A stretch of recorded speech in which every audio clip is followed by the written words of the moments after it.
While there is a world trend on the inclusion of persons with disability in this complex society, the rights of a disabled person in developing countries, particularly in India, are almost non existent, where the rights of a girl or a woman are also vulnerable. Women and girls with disability thus face twice the discrimination. Shanta Memorial Rehabilitation Center, a credible disabled persons organization, DPO, based in Orissa, India, along with Development Research Institute, presents e-courses to increase knowledge on gender issues focusing on gender-based violence against women with disabilities, living independently and inclusion in the society from a human rights perspective. This web based course is titled Insidious Violence and Women with Disabilities. This academic endeavor was designed keeping in mind the COVID 19 restrictions and the shift of focus from classroom lectures to a virtual learning environment.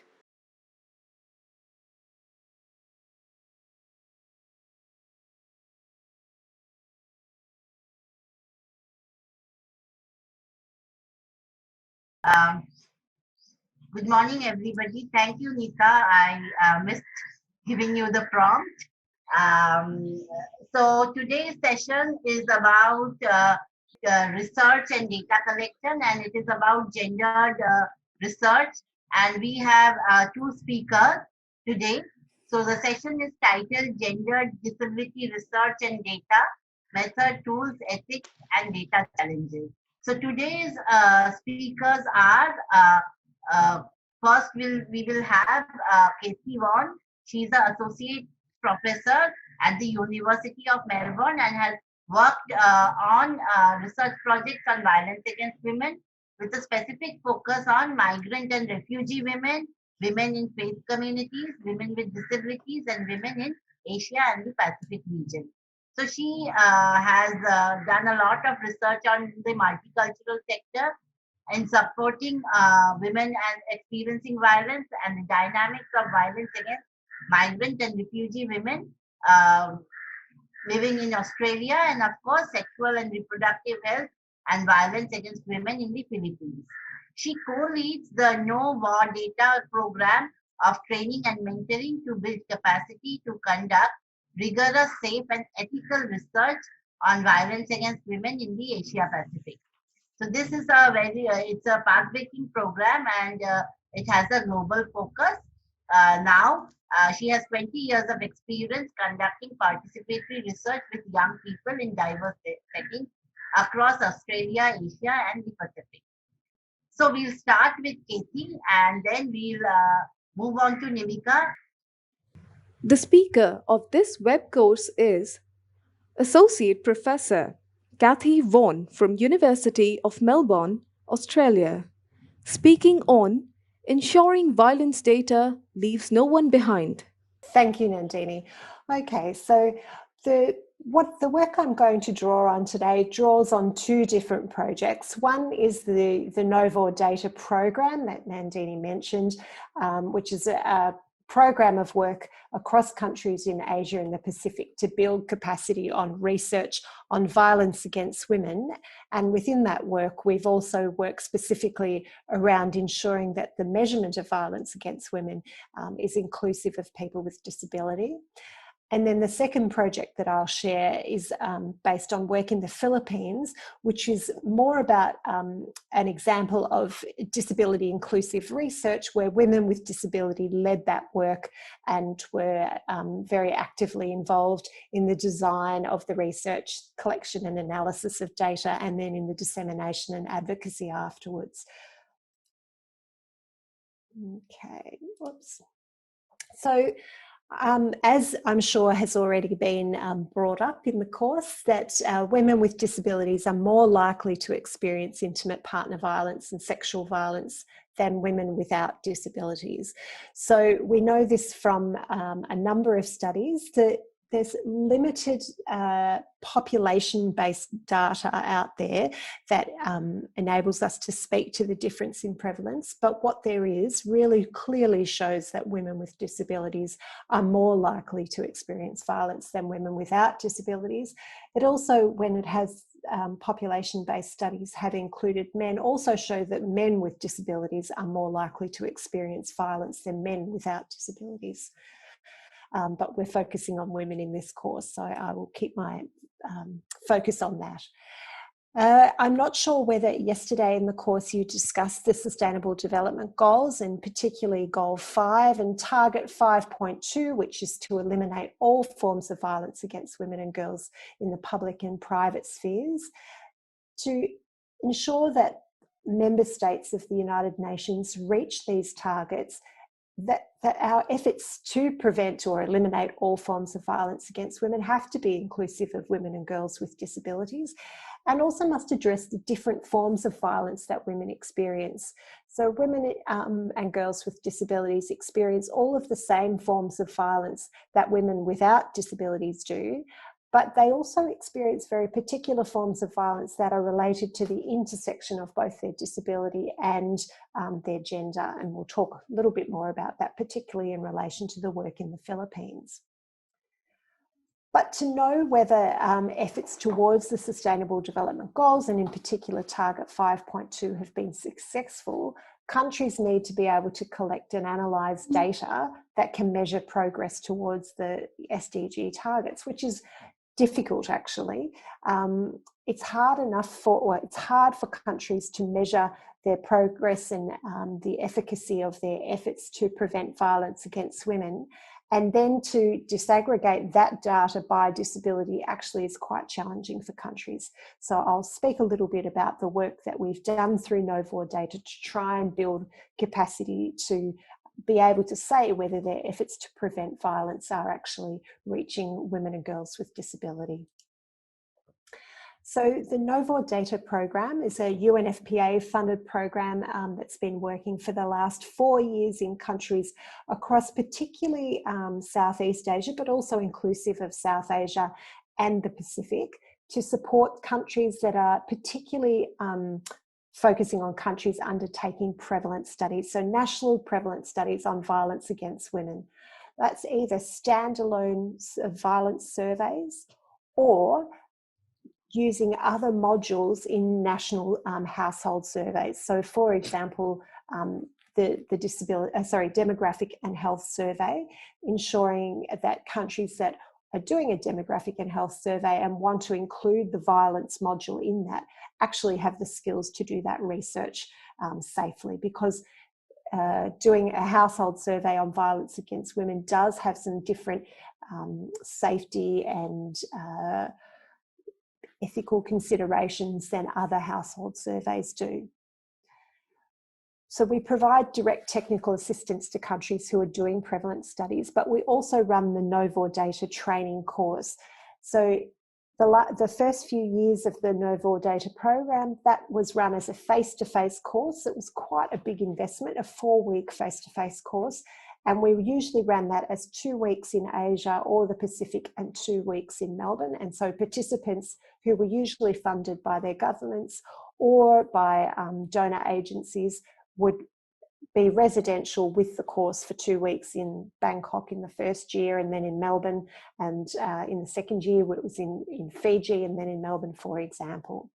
But obviously last year with COVID-19 affecting the world, people haven't been able to travel to undertake study. And so we've shifted the NOVOR data course online. So in fact, at the moment, we're running it with participants from all over the world, which is fantastic, and I'm enjoying it immensely, but it's a logistical nightmare, and we're running tutorials at all sorts of different times of the day to accommodate people from countries all around the world.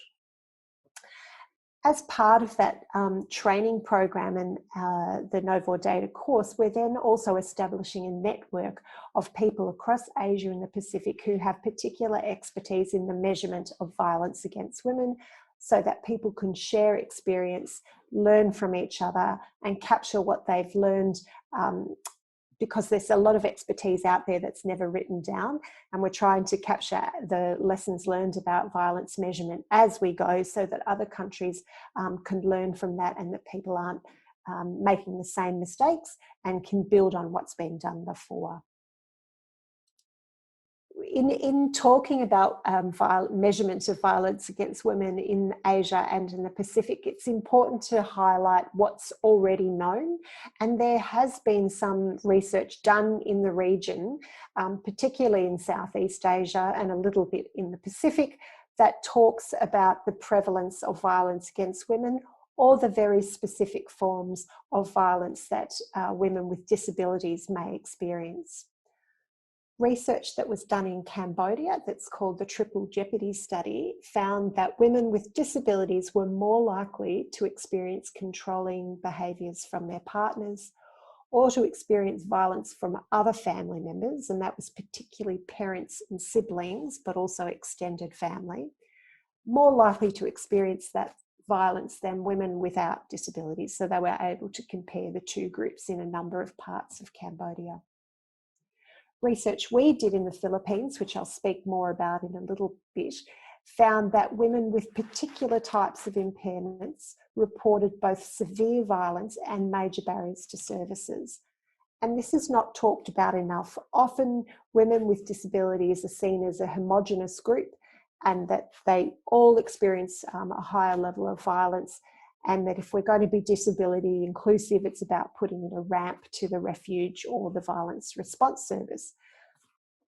That's actually not what we found in the Philippines. In fact, the two groups of women, or three groups really, of women with disabilities that experience particularly severe forms of violence were women with intellectual disabilities, women with psychosocial disabilities or mental illness, depending on the context, which decide what language you use.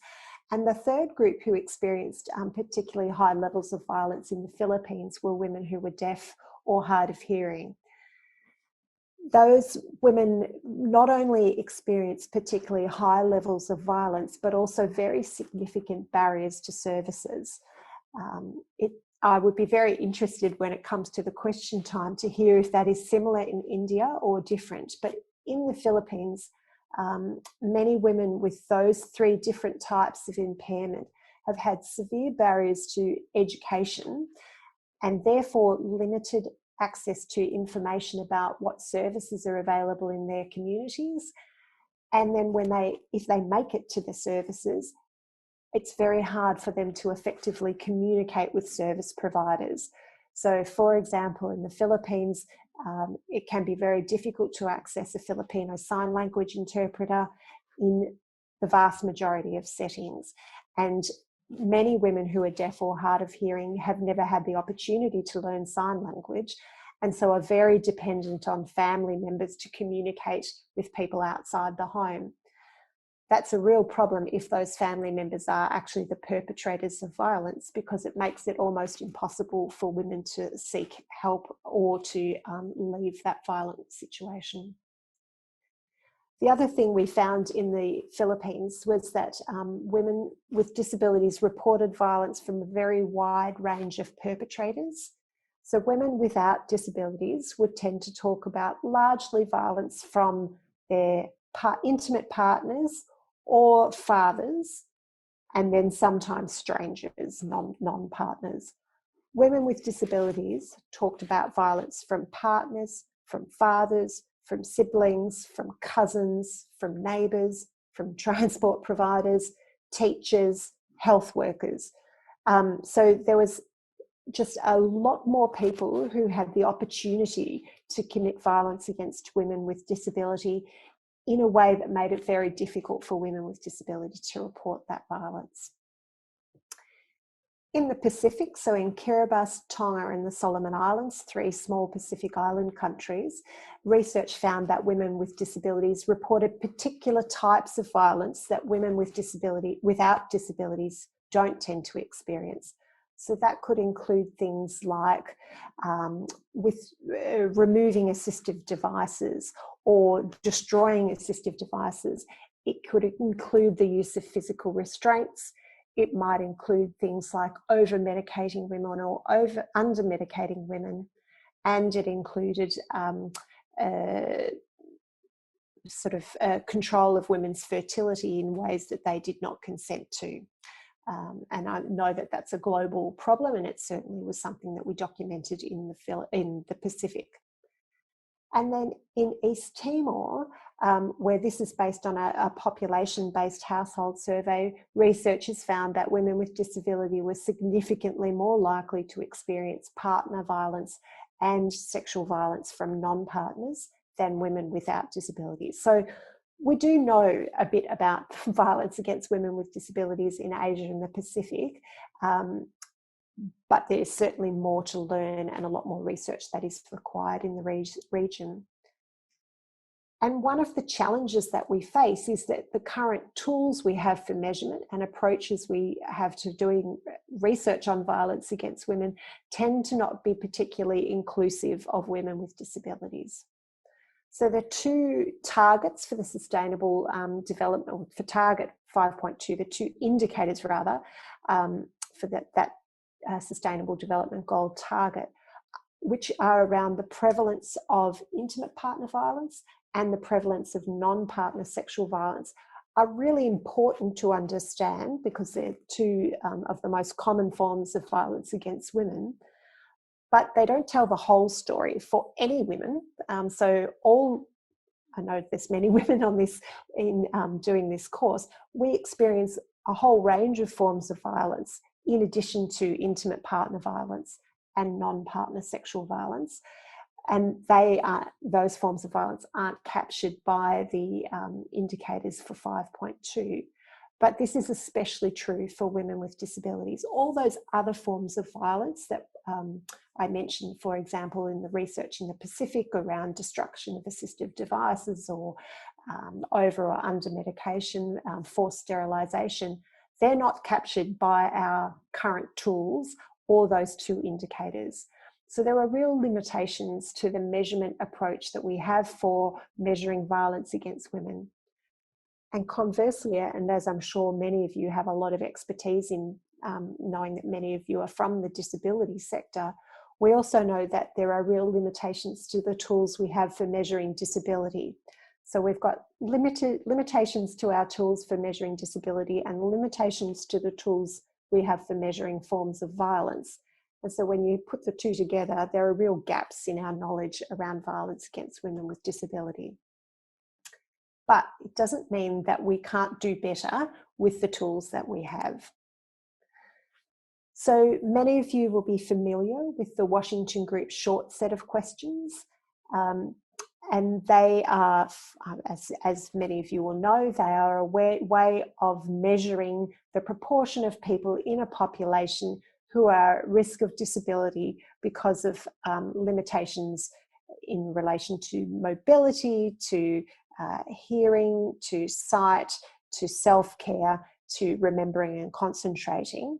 And so they capture a lot of types of impairments that can lead to disability, but they don't capture all forms of disability. So that, I suppose, is a caveat around the Washington Group short set, that they're a fantastic tool, but they don't tell the whole story.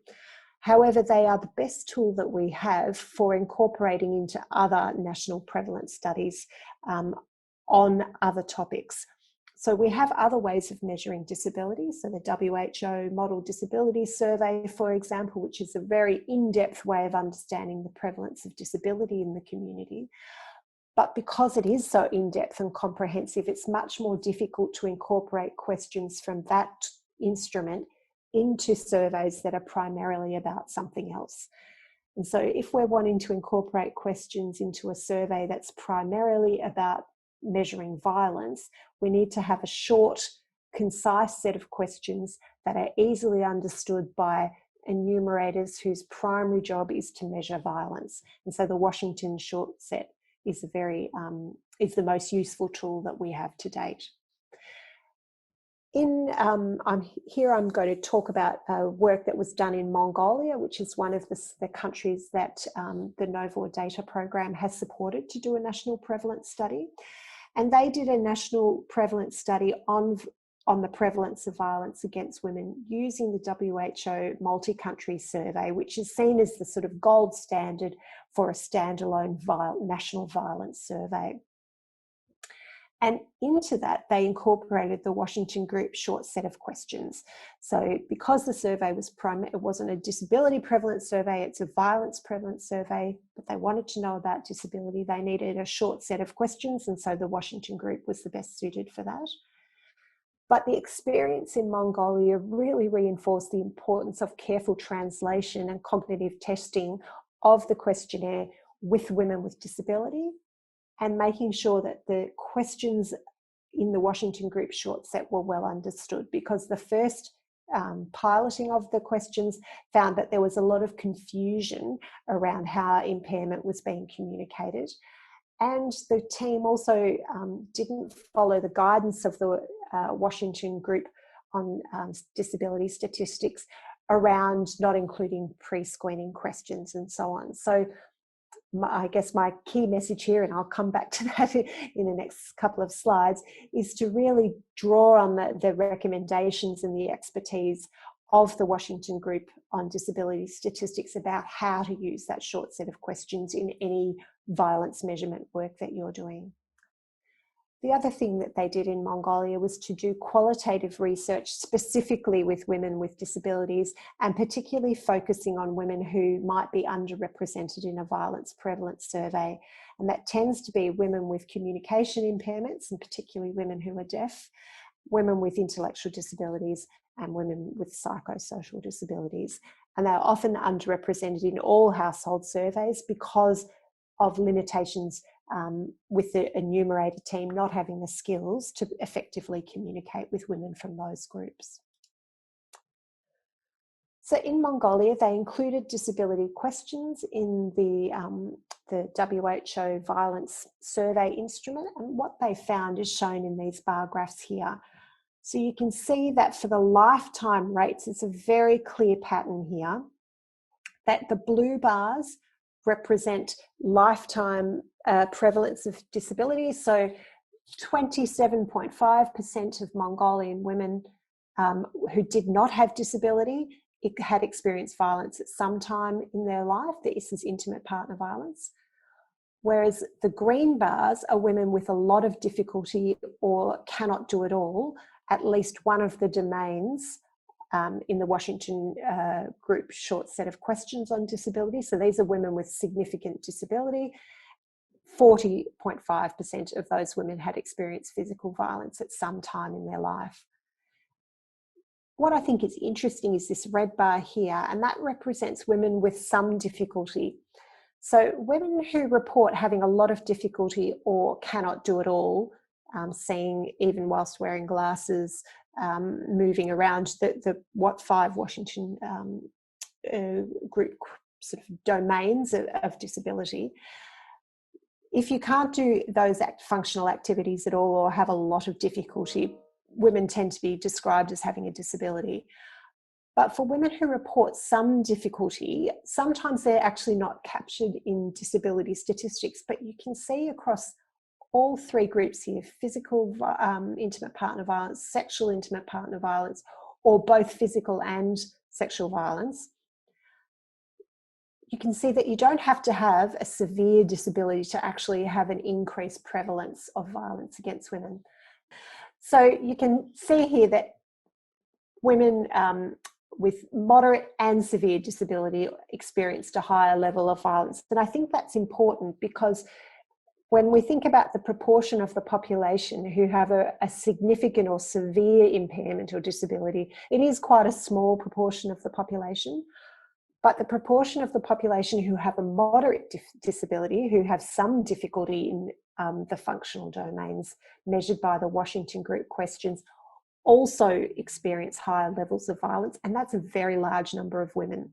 So this is an important statistic and sort of fact to be presenting to governments about the need to ensure that violence response services are inclusive of women with disability, because it is a very decent proportion of the population who have a disability who experience higher levels of violence. These three graphs on the right-hand side of the slide are about current rates of intimate partner violence. So that's violence reported in the last 12 months. And whilst the pattern's a little bit less sort of kind of a clear association here, you can see that for both women with some difficulty and a lot of difficulty in all three physical and or sexual are reporting higher levels of violence than women without disability, who are the blue graph. So it's true of both lifetime prevalence of violence as well as current levels of violence. So these data really reinforce the need for responses to violence to be inclusive of and accessible to women with disability. And it's important that violence response service providers recognise that women with disability are more likely to experience violence than women without. So in the work in the Philippines, I'll talk about in a minute, it became very clear that service providers weren't aware of this association and often thought that women with disability were sort of cloistered away and protected, when in fact that was the opposite is true. So just in terms of guidance in relation specifically to quantitative measurement, that when doing a national violence survey, using the Washington Group short set of questions can be a valuable way of understanding the experience and the prevalence of violence amongst women with disability. But if using the Washington Group short set, use it as designed. And so that there's really good guidance on the website here around translation, cognitive testing, and how to use those questions as they've designed. It's also important to clearly describe the age range of the population who are included in a violence survey.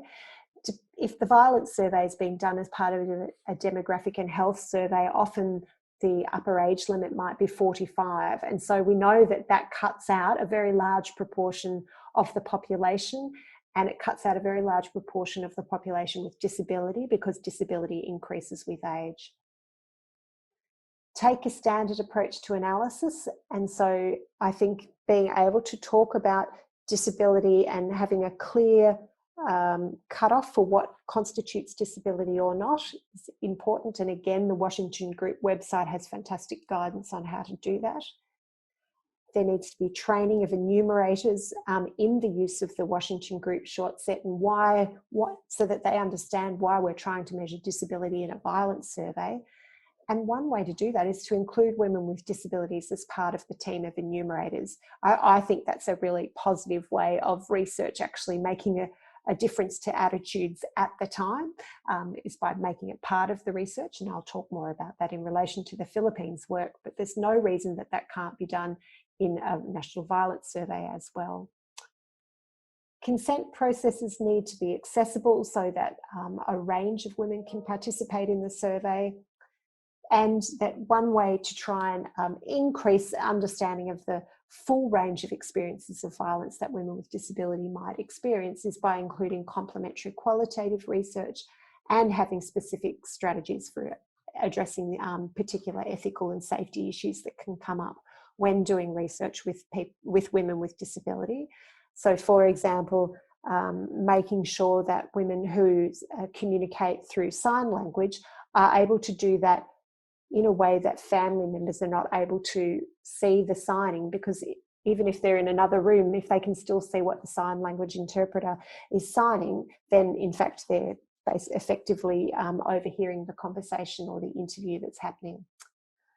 Okay, so I've got a set of references here for you, and if anyone would like perhaps, Nandini, I could email you some of those references in case people want to follow those particular studies up. But then I might just move on to briefly talking about the Philippines project, if that's okay. The project in the Philippines was called WDARE, which was Women with Disability Taking Action on Reproductive and Sexual Health. So it had initially a focus on sexual and reproductive health, but it became very clear early on in our partnership with women with disabilities that for them a high priority was addressing the violence that they experience. So in fact, the project became much more inclusive of violence within that work. And that's just a photo of one of the groups that I'll talk about in a minute. This was a project that ran over 3.5 years, and it was primarily working in an urban part of the Philippines, so part of Metro Manila, and a rural part in Ligao, which is sort of in the middle of the country and is a rural farming part of the Philippines. We started out with large-scale data collection around disability that was both prevalence of disability, so not prevalence of violence, prevalence of disability research, as well as qualitative research around the sexual and reproductive health and violence experiences of women with disability. And the research that we did was led by other women with disability. So we trained a group of women with different types of impairments, and I've got the image here shows Pia, one of our team, who's a wheelchair user, and she was part of the enumeration team for the household survey. And so this photo here shows her out doing the household survey. You can see here is one of our sign language interpreters, because a number of our team were deaf, members of the Filipino deaf community, and they were part of the enumeration team for the household survey, but also did the qualitative in-depth interviews with women with disability. So we put a lot of energy and investment into training women with disability to be part of our research team. So training them in research methods, getting their input in the design of the project, and specifically the design of the data collection tools.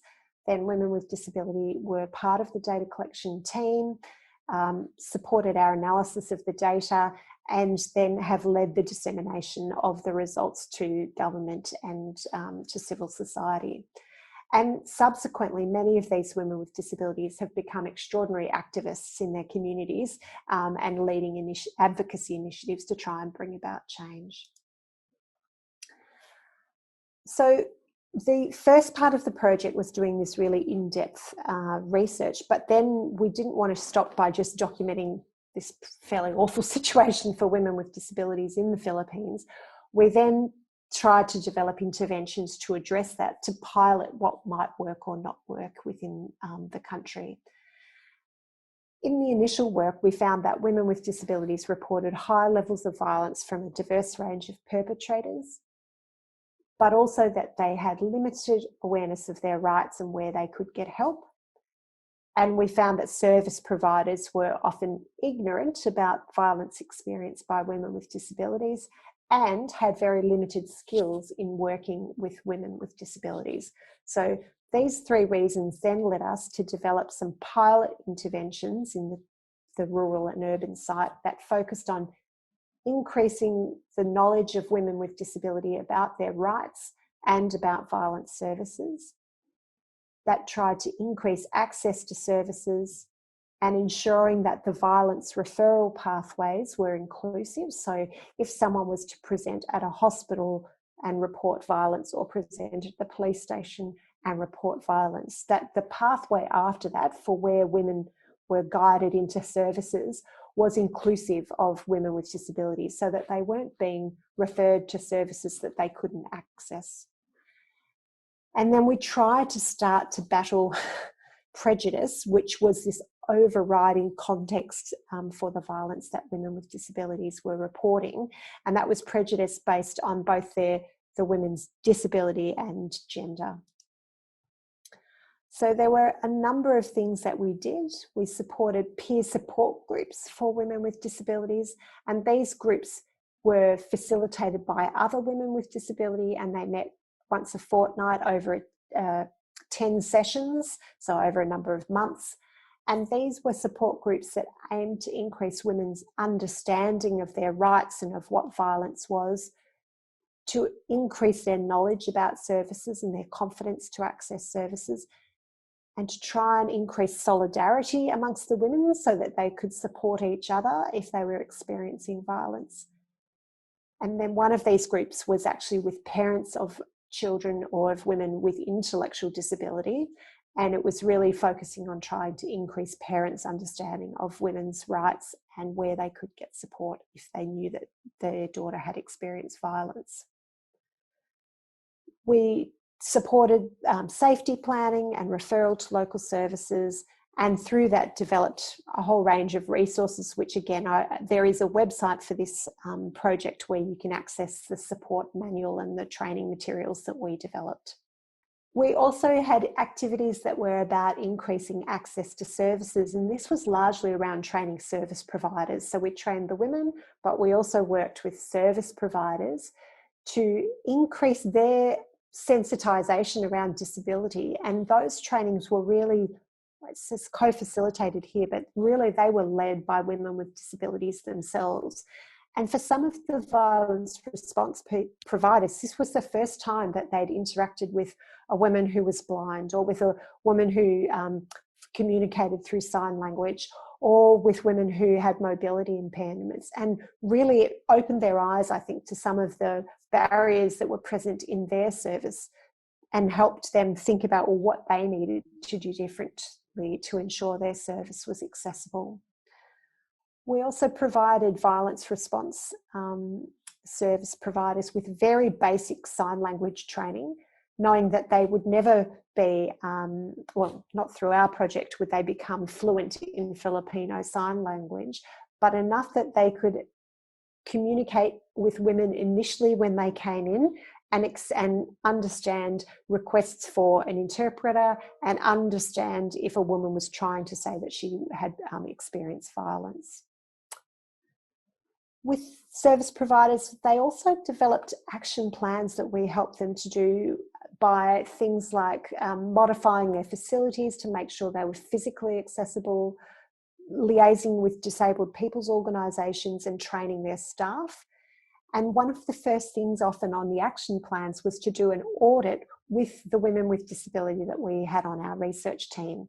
So women with different types of impairment would go to the violence response service or the women's refuge and do a walkthrough demonstrating all of the barriers to access that might be there, whether women had mobility impairments or vision impairments or other types of communication impairments that made it difficult for the women to be able to access that service. And then those service providers could try and identify resources to put in place action plans to change their service, and a number of them did actually really make quite substantial changes to their buildings and to their training of staff.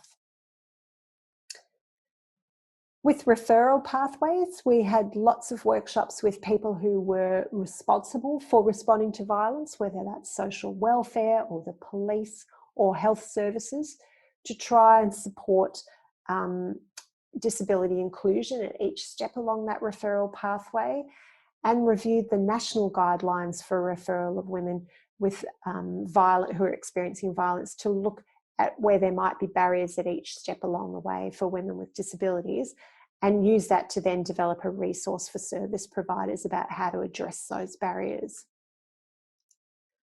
And then the final cluster of activities that we did was around trying to start thinking about the stigma and discrimination that women with disabilities experience in the Philippines, knowing that that sets the context for the violence that they experience. And we developed a set of short videos, each of them about 5 minutes long, that tried to represent women with disabilities positively rather than in the negative way that they were often depicted in the media.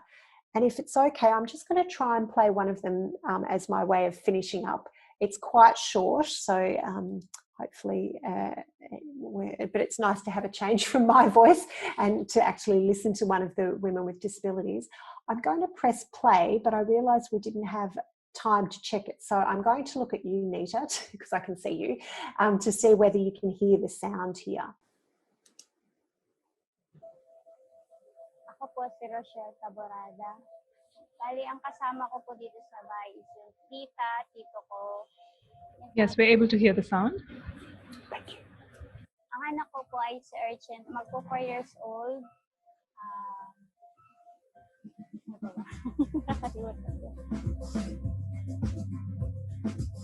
Pagkapanganak ko, hindi po ibinigay agad yung baby sa akin sa higaan. Dinala po sa nursery, sa Nico kung tawagin. Club foot po yung paa niya. Siyempre nandun yung iisipin mo, panunukso ng tao. syempre yung na-experience ko nung bata ko, iniisip ko baka yung na-experience ko nung bata ko, iniisip ko baka may experience din niya, pang-aasar. Katulad sa akin, walang kamay at paa. Yung mga iniisip na ibang tao na hindi namin magagawa pala namin. Then, alam namin magagawa namin. So, may sarili kaming pamamaraan po na hindi dapat kami magkaanak. Parang napipil ko na dinadown nila kami. Nandun po yung judgment ng tao sa akin na hindi namin kayang maging ina or magulang sa magiging anak namin. Hindi ko na lang pakikinggan yung mga husga nila. Kumbaga parang ipapakita ko na lang sa kanila. Yung pagiging nanay ko, kung paano kasi kasun yung anak ko sa harap nila. Ganyan. Ang nagugustuhan ko po sa pagiging nanay ko po is yung tuwing umaga may kasama na akong nagigising sa akin, nagugulo. Masarap po pakinggan pag may tumatawag na mama, ganyan. Yung anak ko po.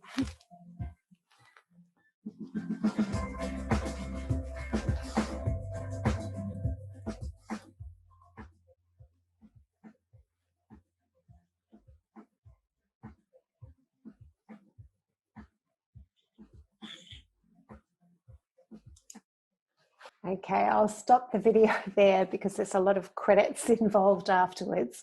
But that was one of the videos that we developed that was shared on television in the Philippines and social media and so on, which was really around trying to represent women with disabilities differently. Rochelle there, she spoke about it very carefully when she said about the bullying that she had experienced as a woman with disability. She actually experienced quite significant violence. And so it was fantastic for her to represent herself as the strong, competent, terrific mother that she is, rather than being seen as a victim or someone who needed to be pitied. So in conclusion, through that particular project, I think the key things we learned was that meaningful involvement of women with disabilities in research is central, and that it greatly enriched the data that we were able to collect, and that we could then do things with that in terms of it being a genuine action research project. I think that there are particular challenges in researching and responding to violence against women with disabilities, both ethical dilemmas, but also really practical logistical challenges that you need to think about when designing research and collecting data with women with disabilities. And we also learned a lot of difficult stories from women about their lives and their experiences. And for us, as well as doing research, we became friends, and so it was important that we could support women accessing justice when they were experiencing violence or discrimination or neglect in their lives, and so that needs to also be part of the consideration for the research team. So my time is up, I'll stop there, but just to acknowledge particularly all the women in the Mongolia study, and particularly the women in the Philippines study, who really taught me so much about doing research with women with disability about a really difficult experience like violence. And we have a lot of research resources from that project that I would be very happy to share at some point, but I will stop sharing then so that I'm not eating into anyone else's time. Thank you so much, Cathy. It was a eye-opening, I think, presentation about how what is the situation of women with disabilities, but how also to engage with them in terms of research. And I'm very glad that you brought up the SDGs, because the SDGs are really kind of a guiding document for us to also insist on what should be brought in terms of women with disabilities and their rights. I just also wanted to maybe start off the question answer session, and a lot of questions have already come in. I've just seen them now. You can't see them when I have the slides up, so great. So the whole fact about how this research itself was emancipatory for a lot of women themselves, right? Because for a lot of, what we find in India is for women to recognize violence and for disabled women to recognize that this is violence and to then be able to speak up about it, not against it, but at least speak up about it. I mean, this itself is a very difficult process. So if you could talk a little bit about how that happened in the process of doing the research. And then there are other questions. I'll read them out to you right now. Thanks, Nandini. So supporting women to speak up, I guess the first thing that we needed to do was to really sort of support women to connect in with services to talk through their options, because we had some women who, they'd learn about their rights, they would want to kind of take action and pursue their case through the courts and so on, without perhaps understanding what the potential consequence, being able to really think through what the consequences of that might be, financially, what the cost of that would be for them and so on. And so it was about them having full information to be able to make decisions about their own circumstances. So that meant that we had to link them in with services who have that expertise, but also that the services need to be able to listen to the particular circumstances of women with disability.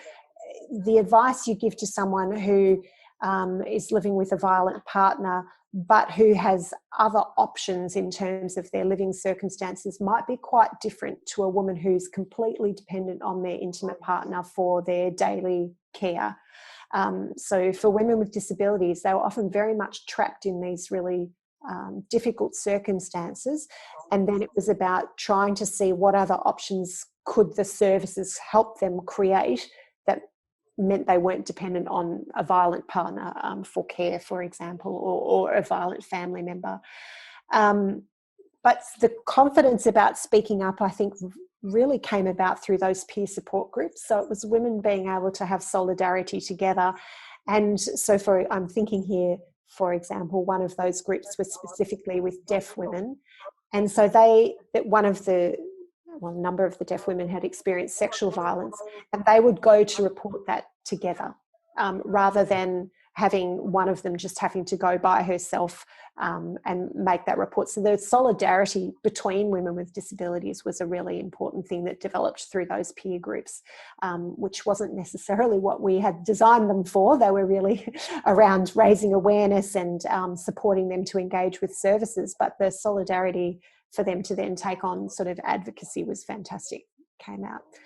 Just in response to some of the questions that came there, in terms of data for India, the last data that I'm aware of in terms of violence prevalence didn't include, that's at a national level, didn't include questions in relation to disability. So I don't think it's possible to disaggregate that data by women with and without disability.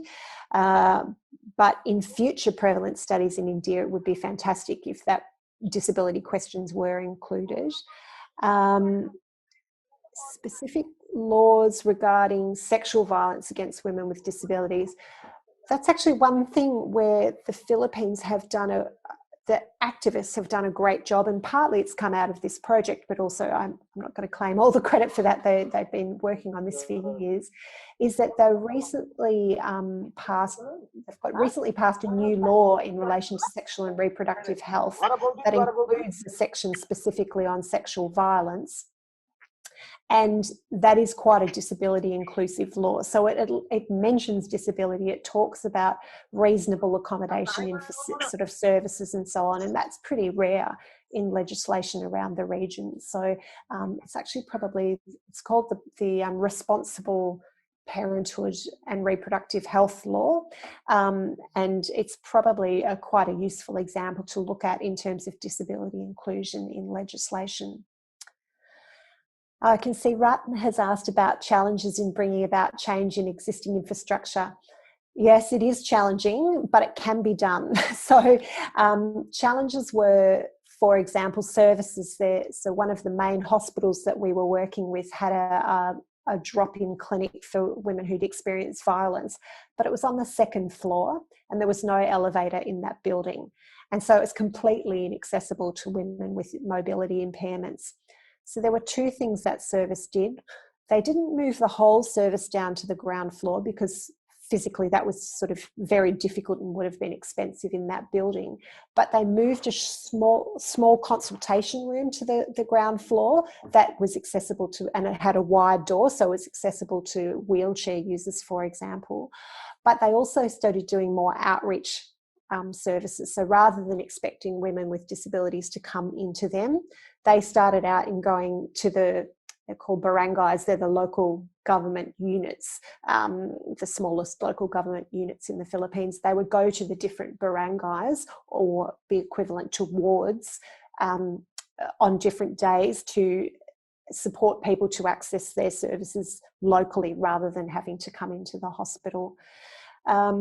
I think some of the other challenges were sort of facility managers saying, oh, well, it can't be done, when in fact it can be done. There are things that can be done to retrofit buildings in terms of wheelchair access, and increasing accessibility for people with visual impairments.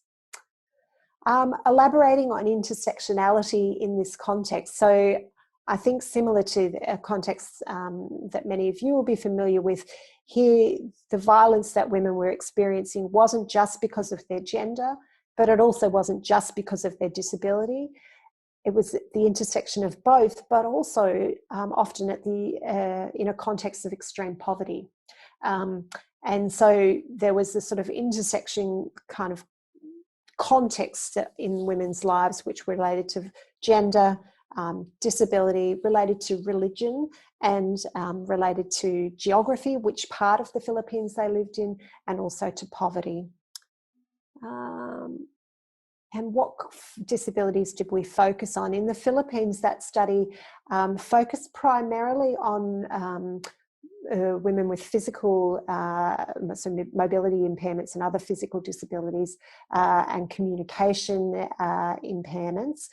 We did the only group where I think, and with psychosocial disability, it was also included in that study.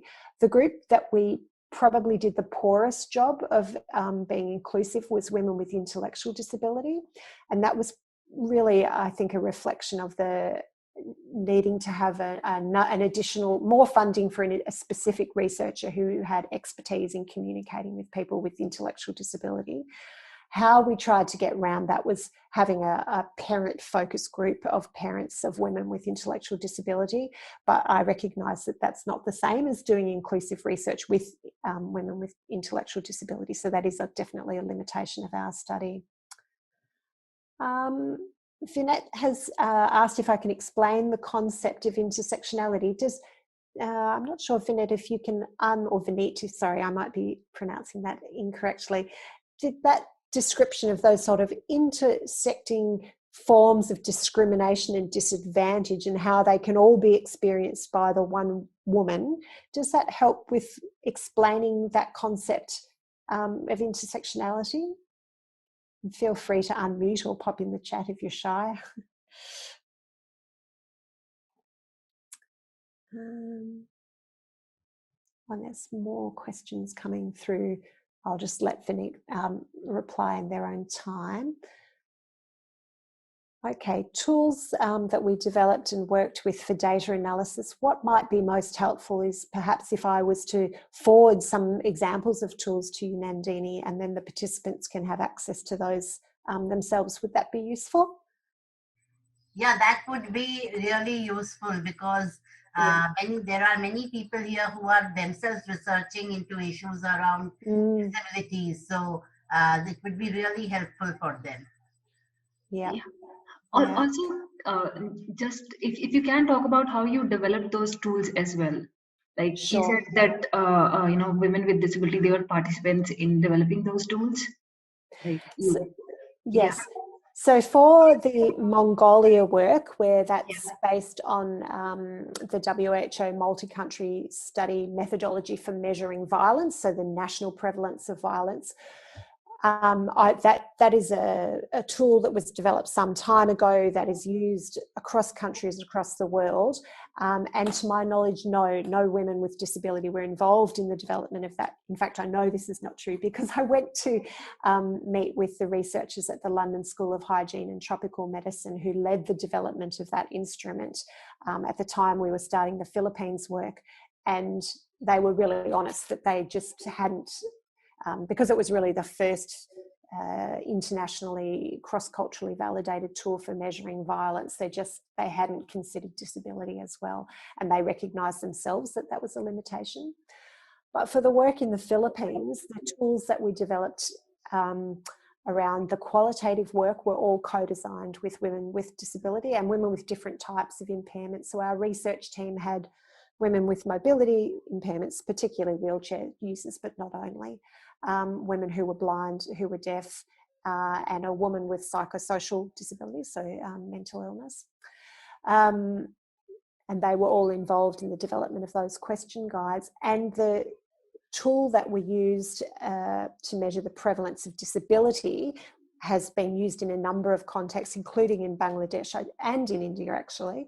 That tool, when it was initially developed, was co-designed with people with disability.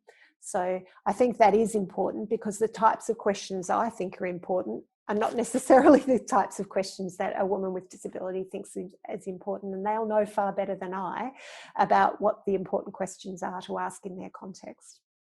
Yeah.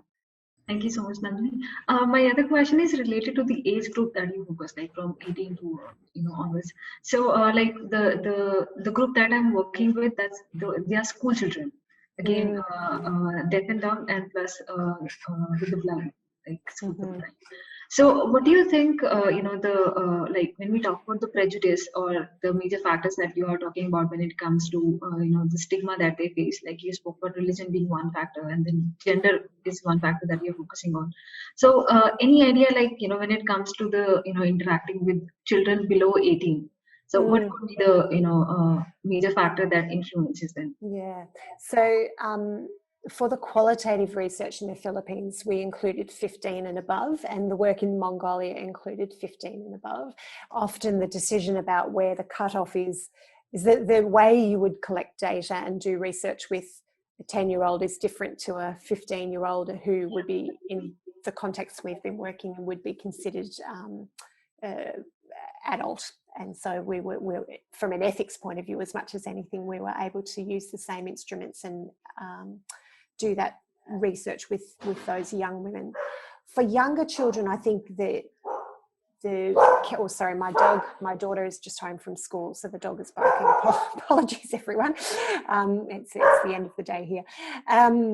That for children, the key challenge, I think, is around methodology, around how you support communication with children about really difficult topics like violence in a way that doesn't re-traumatize children. So the research itself doesn't cause the initial trauma, but it can trigger past experiences of trauma and harm that children may have experienced. So it's not my area of expertise. I do have colleagues who really focus on working with children, Rajni, and I'd be happy to put you in touch with some members of that team. That would be great. Like very carefully designed tools and specific skills in working with children. And making sure that there are supports in place for them should they actually disclose current violence where there would be a real obligation to protect their safety. Yeah, that would be great. Thank you so much. You're welcome.